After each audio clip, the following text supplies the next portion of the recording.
And here we go. So good morning, everyone. My name is Denise Lugo Fowler. I am the Director of Training and Outreach for Disability Rights New Jersey, and I am thrilled to be the host for this session. I will be monitoring the chat and I will be supporting our speakers throughout this session.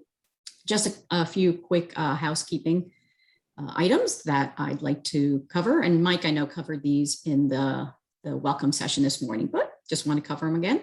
If you would like to, if you could please mute your microphones and turn off the videos during the presentation, that'd be great, just to limit the distractions for now. And if you need any of the captioning, it is set up. So all you need to do is click on across the bottom, the Zoom menu, there is CC or live transcript. Click on that button and it will be available for you. If you experience any technical issues, I will try to help. Just put the message in the chat box or wave me down and I will try to assist as best I can. And with that, I think that's all the housekeeping. So I welcome our panelists today. Elena Zoniadis, who is the Managing Attorney from Disability Rights New Jersey, and Amy Brown, who is the Director of Outreach and Advocacy for I Choose Home, Office of the Ombudsman for the Institutionalized Elderly. And with that, I turn it over to them. Okay, wonderful. Thank you so much, Denise, and hello, everyone. I am going to share my screen now and go over a short presentation with you all. One moment.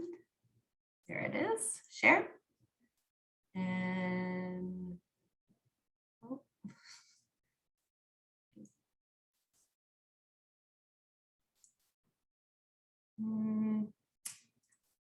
oh goodness. I'm having I'm sorry, Denise. How can I watch it in slide view? There we go, from beginning. All right. Nursing home transition, finding your home in the community.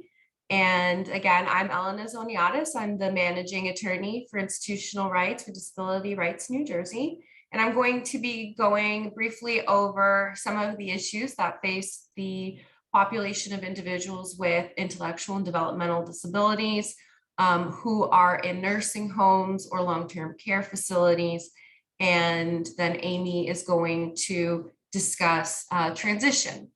So first, we're going to discuss briefly the pre-admission screening resident review process, which is a bit of a mouthful. We often call it PASAR for short. And essentially what that is a tool for identifying individuals with disabilities who might reside potentially in a long-term care placement. And the idea behind the law is to serve as a diversion for individuals who might need specialized services. And then we're going to turn it over to Amy for an overview of nursing home transition generally and the I Choose Home program, which I will also say has helped many of our own clients here at Disability Rights New Jersey find community placement, and then we'll open it up for some Q&A.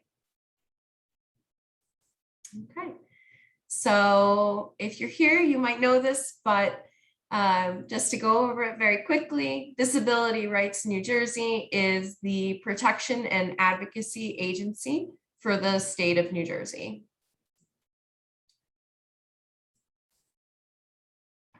The pre-admission screening resident review process. So just to, again, this is just an overview.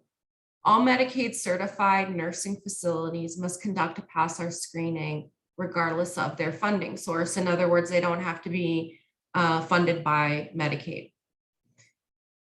PASAR is a federal requirement. So that means that there are federal statutes that govern the PASAR process, but it states that implement the PASAR at individual long-term care facilities. In the state of New Jersey, the Division of Aging Services oversees PASAR, and the Division of Mental Health and Addiction Services and the Division of Developmental Disabilities administer the level 2 evaluations, which we'll talk about in a moment. We are going to focus on the IDD population, in other words, intellectual and developmental disabilities, and not mental illness for the purpose of this particular presentation. However, I do just want to say that that is also a population that is covered by the PASSAR process. The goal of PASSAR is to ensure that individuals who have a disability are placed in a more appropriate setting than a nursing facility, and that they receive specialized services. So again, this is a diversion mechanism to avoid people being placed in long-term care facilities when it might be inappropriate for their needs. The PASSAR process is 2 steps. There's level 1 screening and level 2 evaluation. At level 1 screening, individuals are screened to determine if they have a disability. And again, I'm using that term very broadly. The statute does narrow down and split between what might be an IDD issue versus a mental health issue. And then there's some other categories as well, but we're just using the term generally here for the overview. And then there's a level 2 evaluation. So if you are screened and determined to have an eligible disability, then an evaluation will take place to determine if you require specialized services. And again, that air quotes around specialized services, that's language from the statute or the law. And those specialized services would make nursing home placement or long-term care facility placement inappropriate. Specialized services are services that go beyond those that are usually provided by nursing facilities, and they would address specific needs that are related to that person's disability. The state is responsible for providing or arranging the specialized services identified by the evaluation. A few final notes. This is a very complicated system. And so we're just giving you the best general information that we can. If you have any concerns about your rights, if some of this sounds either familiar or unfamiliar, you want to know more about it, certainly please contact us. This is the Disability Rights New Jersey information. So we'll just leave that up for a quick moment. We can circle back if anyone needs it again. And I also wanted to provide the New Jersey Council on Developmental Disabilities information. They helped fund the work that we've done for this panel presentation and other related presentations that are going to be recorded and put on our website. And their information is here. So that's some of the context for issues facing individuals who are going into long-term care facilities. Now I'm going to turn it over to Amy to talk about more generally nursing home transition. Thank you so much. Thanks, Elena. Yes, I think this is a great conversation to have. And I think this is, you're speaking about the PASSAR and, you know, kind of what I'm going to talk about with the inappropriateness of a lot of the nursing home population, especially, you know, younger folks with disabilities. I think it flows really well together. So let me just see if I can share my screen. Just give me 1 second. Let's see. Okay, can you guys see that? Yes. Great. Okay. Sometimes doesn't always work. Okay.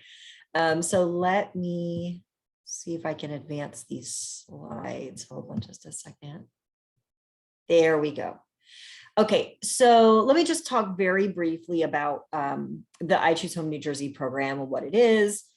Just to give a little bit of context for what we're doing and why the Ombudsman's office is involved in these issues. So the I Choose Home New Jersey program is a federal program. At the federal level, it's also known as Money Follows the Person. Every state at this point pretty much has a Money Follows the Person program, but every state brands this program in a different way. So we chose to call ours I Choose Home.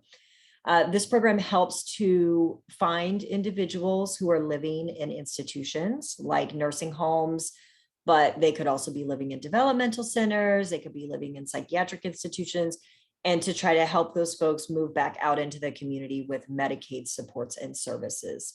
And one of the best things about this program is that, you know, it's very rewarding to do the individual work and to see these individuals, you know, leaving these institutions and going out into the community. But for every person, you know, there's like a second level, which is for every person that we're able to transition out, New Jersey receives an enhanced payment for those individuals, and all of that money is saved, is kind of put in like a savings account that we have to spend on home and community-based services. So the concept is, in moving out these individuals, we're also generating money to invest in more home and community-based services in the hopes that fewer individuals will end up in long-term care. So just quickly, the successes, we've been involved in this program since 2008. And so far we've moved out about 3,500 people from both nursing homes and developmental centers. Although, you know, I'm just going to speak to the nursing home perspective because that's my role. And I don't, you know, really know the DD world so well. I'd say about half, well, I guess about 2/3 of the folks now that we've transitioned have come out of nursing homes, and another third has come out of the developmental centers. And the program has saved about 35 or generated a savings of about $35 million that we've invested in various creative ways to try to keep more people in the community. So I always like to start talking about these issues by just saying, and most of the people on this call I think are already aware, but I like to flag this for all audiences, which is just that the nursing home population is not what you think necessarily. You know, there are more and more younger folks in nursing homes. There are more and more people ending up in nursing homes for a variety of socioeconomic, you know, kind of social crisis type reasons. And yeah, so when I started this work, I thought, oh, you know, we're mostly going to be working with older folks to transition them out. And that just hasn't been the case. About half of the people, and I'll just show you the next slide, about half of the folks that we've transitioned, actually less than half of the people we've transitioned are 62 and older, and then over half are younger than 62, and some considerably older. Like the previous slide, the young woman who's sitting in the wheelchair, Sherry, she's really amazing. She was in a nursing home from age 21 to 23 because she has very severe arthritis. She just wound up there from the hospital, and it took a really long time to be able to get, you know, herself back out to the community with some help. So I definitely want to just flag that, you know, nursing homes, if you're envisioning nursing homes as a space for just elderly people who have dementia and other cognitive impairments and things like that, and physical decline, that's just not really the reality of what we're seeing in the populations that we're working with.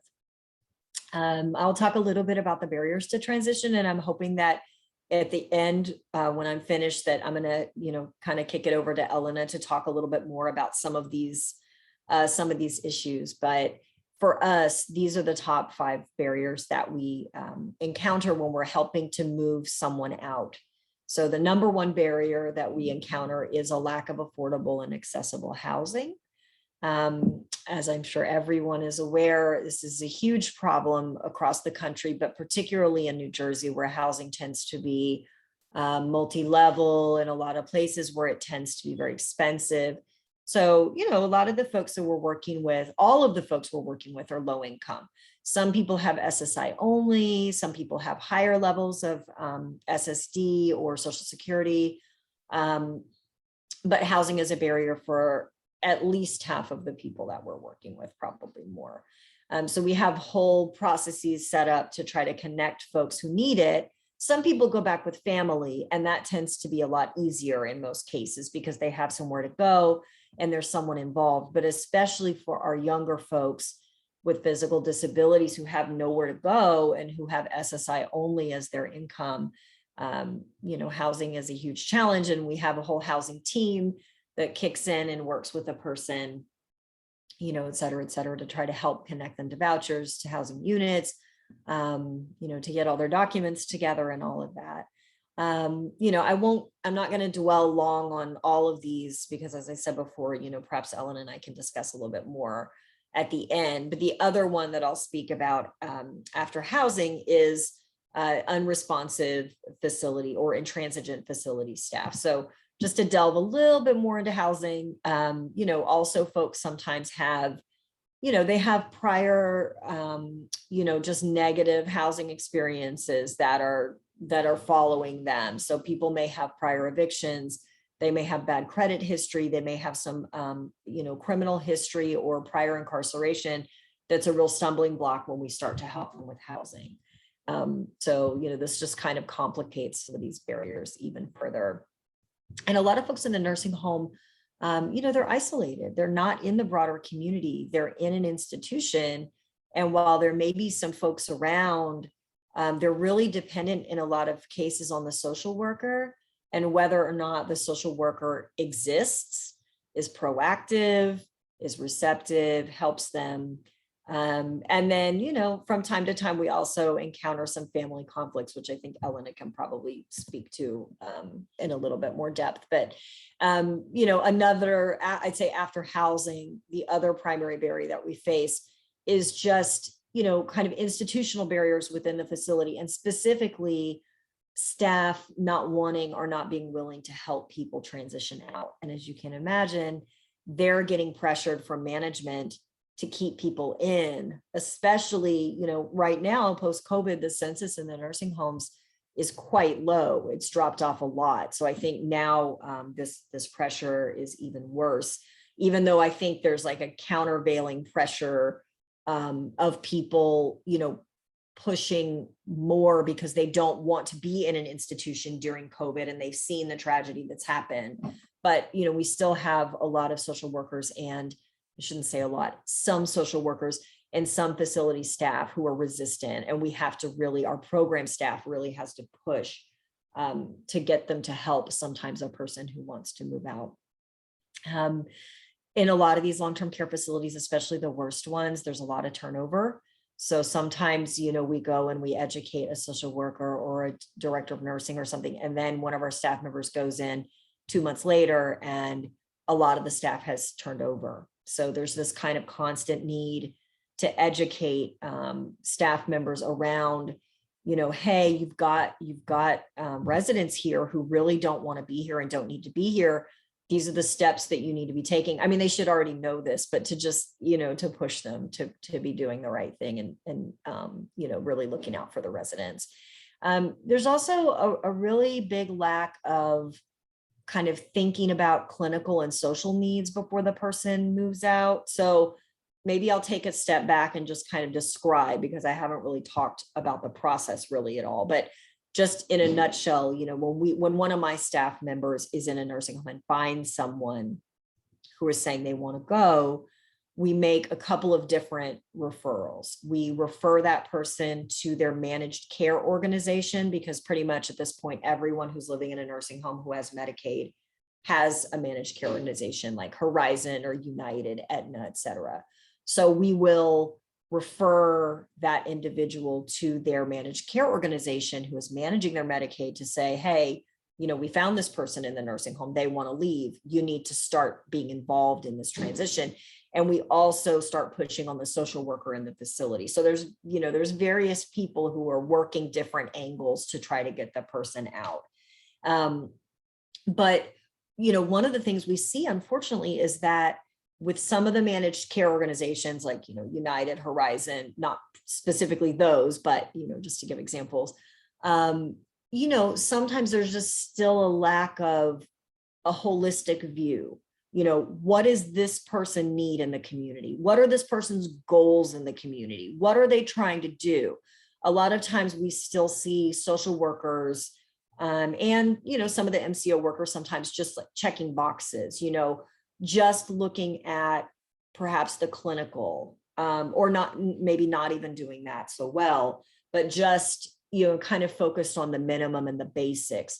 But, it could be that this person, really needs some PT, before getting out, or they need some occupational therapy to try to get their skills back up to par, before they went in the nursing home. If you're in a nursing home for a long time or any kind of institution, your skills a lot of times kind of devolve because you've got people there either doing a lot for you, or you're spending a little bit more time maybe being sedentary than you would in the community.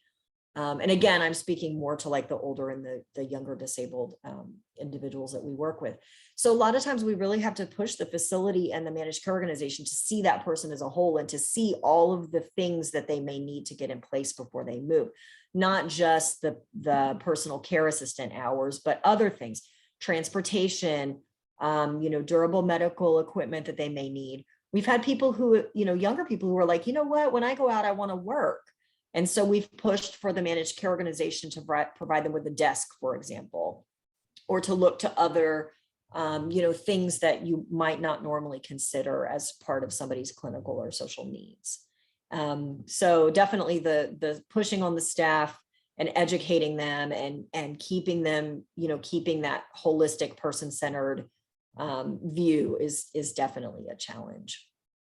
So within the nursing home space, basically what we're doing is we're educating the staff, like I've said, we're educating the residents about their own rights, about their right to be able to leave, to have self-determination, to have a lot of freedom when they're in the nursing home, and the freedom to leave the nursing home. We're trying to help them with housing search, as I said before. So we developed this housing search quick reference guide specifically for folks in nursing homes to start going through the process. What documents do you need to gather? What things do you need to think about? Who do you need to contact? Where can you look up, affordable housing? And to help keep people moving through that process. And I mean, we're doing a lot of work with them and for them, but also to kind of, self-empower too. And just to connect them to any resources that they need. And then, I just kind of wanted to do like a bigger policy slide to talk about, okay, this is all great, but what are kind of the bigger picture things that we need to do to try to keep pulling more people out of institutions, not just nursing homes, but all institutions in New Jersey. We need more holistic Medicaid services to keep people at home. We need a more person-centered Medicaid approach. We need to be looking at more innovative Medicaid policy and services. I know something Gwen says a lot, Elena, probably you too, is the need for other supports that aren't currently considered clinical, like perhaps someone just needs companion services.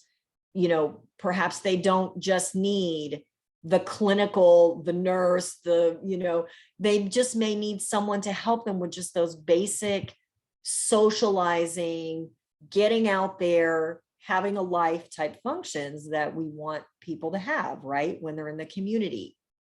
We need more home and community-based services. We need more providers. We need more workers, all of that. And one of the things that's like one of my preaching points is that we need more housing services in Medicaid. We need Medicaid to be thinking a lot more about housing. How can they build housing for our older populations? How can they provide housing services for younger people with disabilities of all kinds?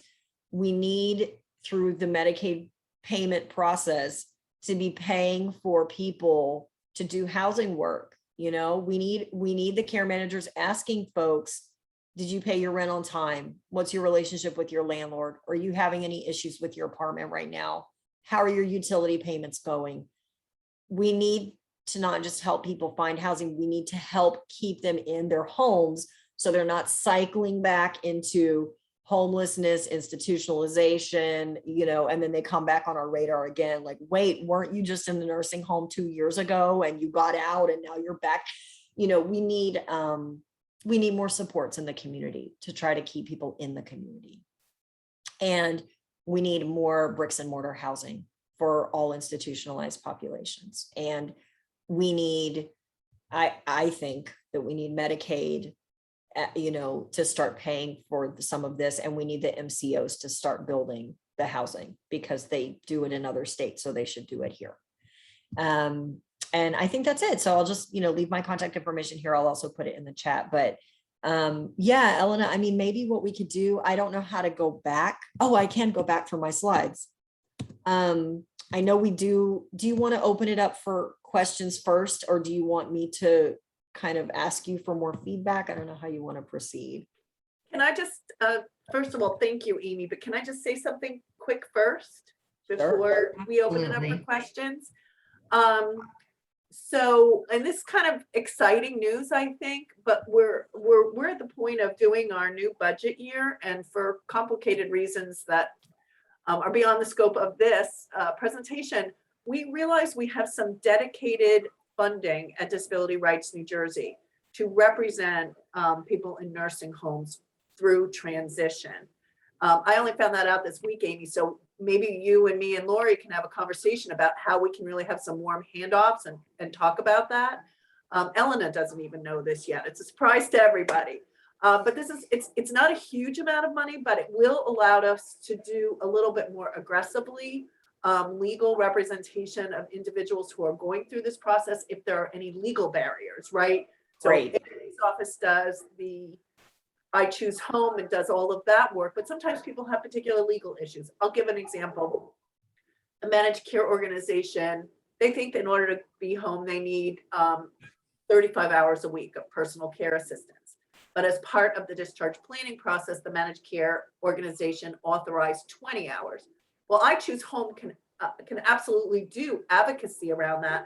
But if somebody needs to appeal that decision through a formal appeal process, it's sometimes helpful to have the assistance of an attorney in that process. So I Absolutely. just that more to come. And so that hopefully will increase our ability to be able to kind of do some of that work. And I'll reach out to you more, Amy, to see how we can really facilitate that with your office too in those cases. So I just want to kind of bring Great. That's breaking awesome. Breaking news report. Thank you. Well, one thing I kind of wanted to just ask a question and then answer it, because one of the things that was on my mind was, okay, we have this PASSAR system.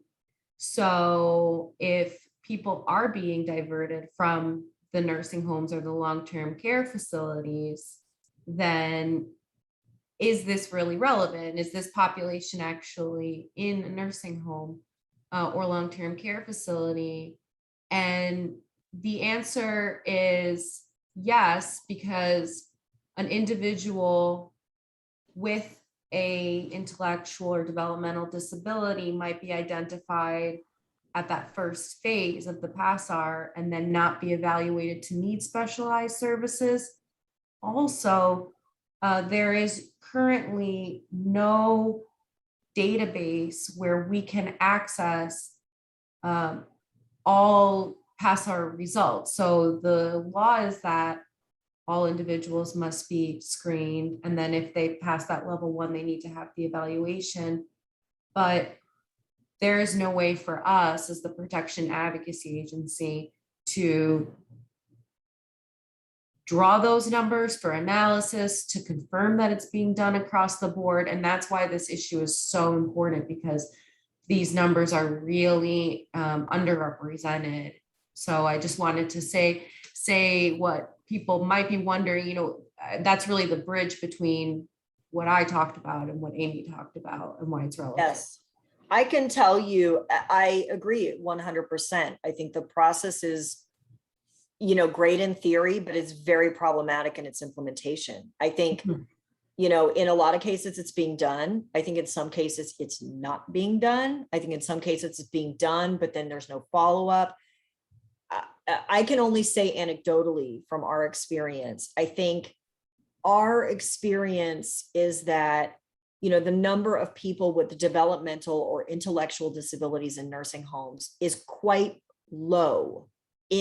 Overall, are people with intellectual and developmental disabilities in nursing homes. And a lot of times we will encounter them and they're not really in any system. You know, they've gone out of DDD or they were never there, or, and I don't use, just to be quite frank, like I don't have a very good understanding of like the DD system in the state of New Jersey, because that's not, you know, that's not my role. But, you know, yes, we also encounter a lot of folks with serious mental illness, which doesn't mean that they can't be in the nursing home or that they might not need some nursing home services, but we've encountered tons of folks throughout our time doing this program, younger folks with psychiatric disorders, with, you know, mental health issues, who are in these nursing homes, and that it is just not the appropriate place for them, period. Right. So again, you're right. Like, we don't have numbers. We need the numbers. I can only just say anecdotally from our experience that yes, there are a bunch of people who probably should have been flagged and diverted through the PASSAR process who are still sitting in nursing homes. And, you know, I have a colleague going out today on a case in a facility where there's like a group, like 30 people who have, you know, mental illness issues, who are being segregated. It's a mess. You know, this stuff exists, and we need to keep chipping away at it so that, you know, so that people like this do not just end up warehoused in these facilities. And that's the bottom line. Like, some of these nursing homes are warehouses for people who were formerly homeless, for people who have mental illness, who have, you know, substance abuse. And I guess in fairness, there's not a lot of housing. So there's not a lot of opportunities, but more could be done. And they shouldn't be living in a nursing home. Oh, can I give a little plug on that, Yeah. Amy? So, and we don't have a slide for it here, but if you go to the Department of Human Services Medicaid agency webpage, the Division of Medical Assistance and Health Services, and I'll try and find it and drop it in the chat.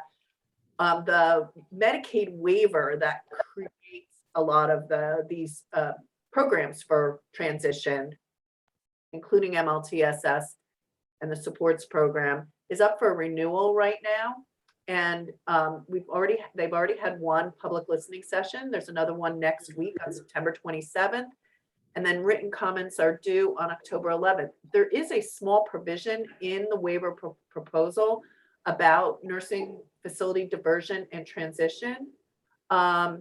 We had made a couple of comments way back before we even saw this version regarding what you just talked about. So Money Follows the Person in New Jersey does not cover people with serious mental illness. Just to the best of my knowledge, just It does now. It does okay. now. That used to be a barrier. Now with MLTSS, it's not. Glad to hear that.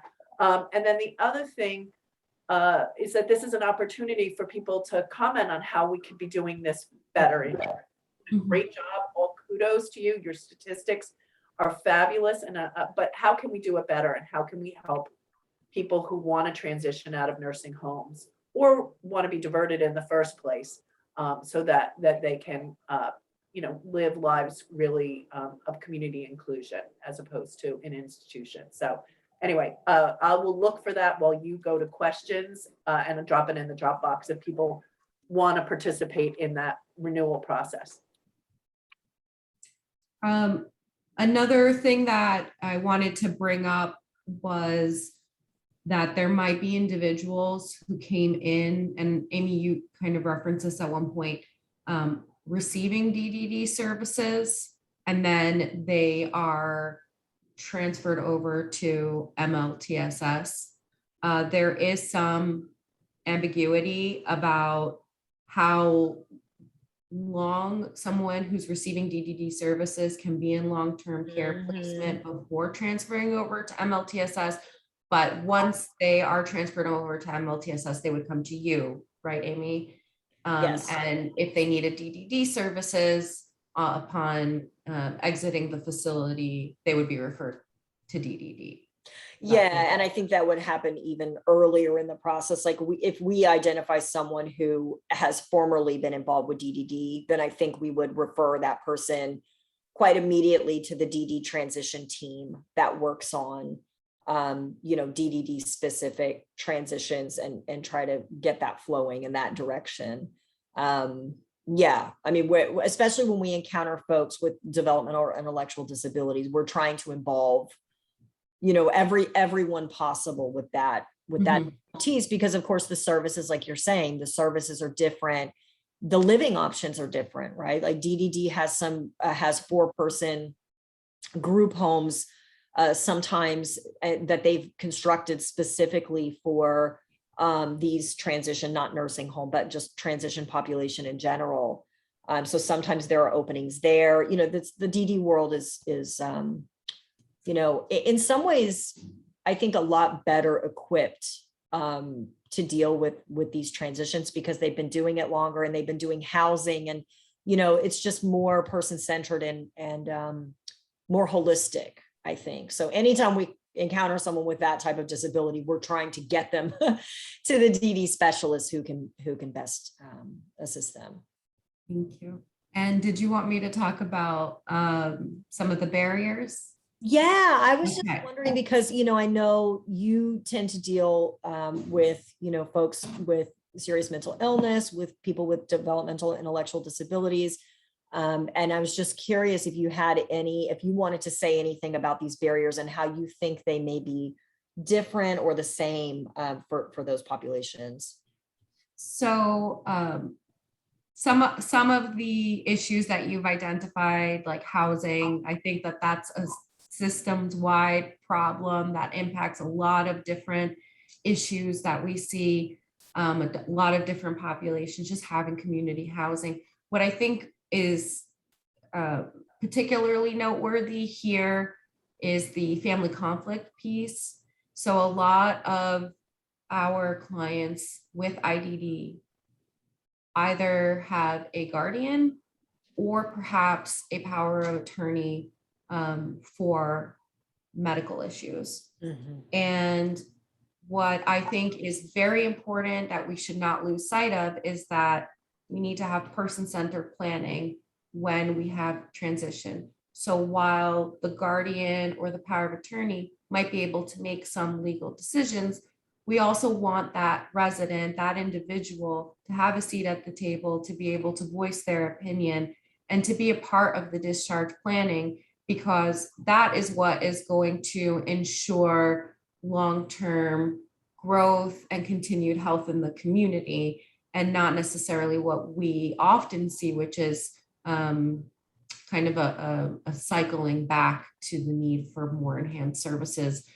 We want to make sure that the supports keep in mind the desires of the individuals and that we hear their voices. And I think that that's something I just really want to make sure that I underline. I think that a lot of the guardians that we work with are extremely well-intentioned. They're often family members. They do have the best interests in mind. But if we have a seat at the table for everyone, then it's more meaningful of a transition as well for the individual, for that person, so that they feel heard. The outcome might end up being the same. Everybody might agree, but I do think that there is a very big difference when you feel that you had a voice in where you're going to live and the services that you receive. So I did want to bring that up. That is hugely, hugely important.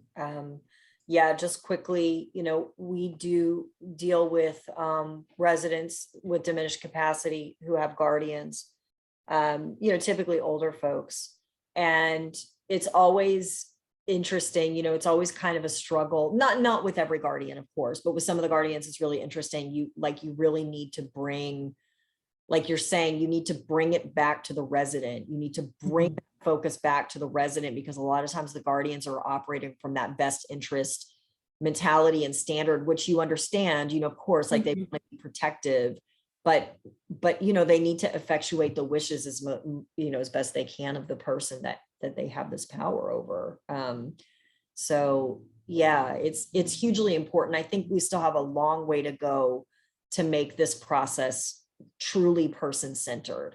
Like, just very frankly, I don't think that's happening yet. I think we're moving down the road, towards that, but it's slow. It's like a slow change. So can I just quickly switch topics? Because I see there's a question in the chat box, and I'm happy to take that one. It's about whether I was just about to bring it up. Yeah, whether or not someone could get support for purchasing, I believe, I don't know if it's a motorized wheelchair. Wheelchair accessible van. A wheelchair accessible van. Okay. So, so for MLTSS, and I believe for the supports program, I'd have to look at the community care program. There is a waiver service for modifications or I guess modifications or purchase. I'd have to look really modifications of vehicles so that they could transport someone who uses a wheelchair. So that benefit is there, and that would be, I think, part of the care planning that would discharge care planning. I think Amy said, you know, get your managed care organization involved right at the get-go so that they can, for people who are on MLTSS, so that that can be part of those initial discussions of the discharge planning. What do you need? We need personal care assistance at home. Maybe we need some simple home modifications, and maybe the vehicle modification or purchase.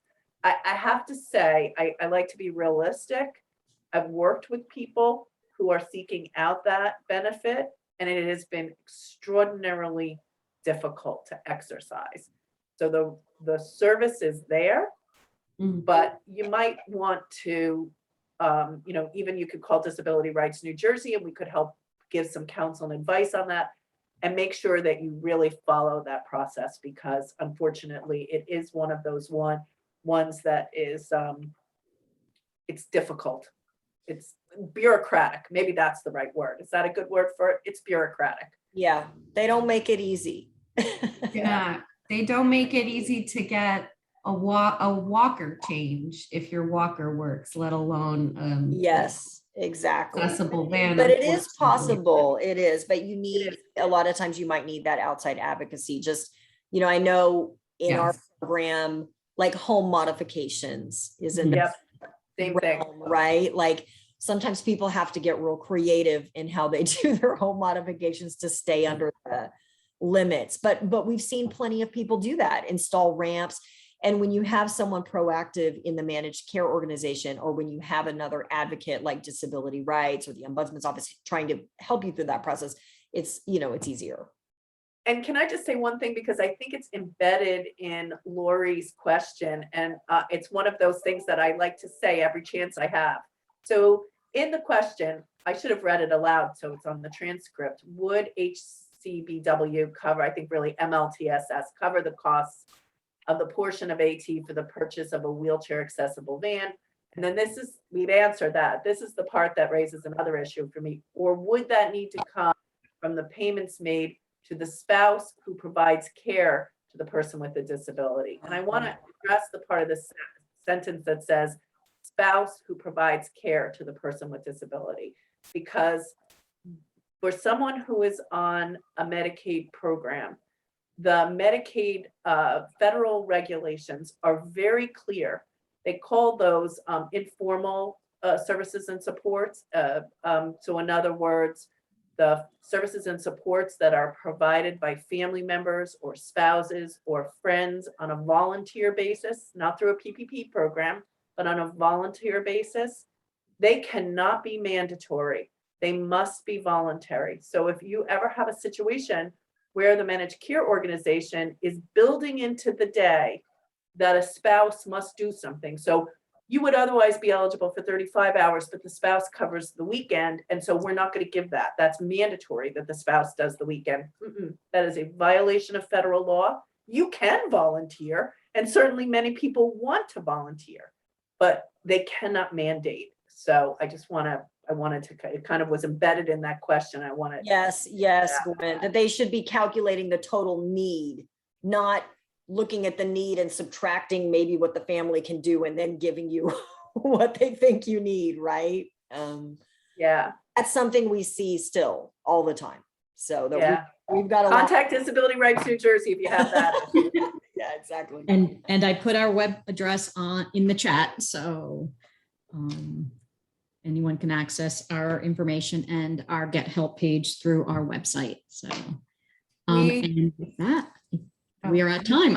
Elena, you have one more you Oh, want to I say? was going to just put a plug in for our website. We do have a lot of self-advocacy materials up there and it's always growing. And I just want to give a huge thanks to Amy Brown for joining me today. It was Thank you really so such a much, pleasure. Elena. And Gwen, our surprise guest. And I also want to give a huge thanks to the New Jersey Council on Developmental Disabilities, because this work that we've been doing now for about 5 months has been with their support. And it's just been invaluable. And a thank to all the volunteers from NJCDD who reviewed a lot of our materials to ensure that we weren't always talking like lawyers at some,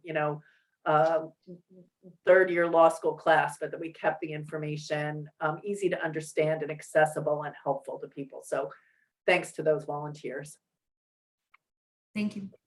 Thank you all. Thank you, everyone. And this is the end of the session. Have a great day.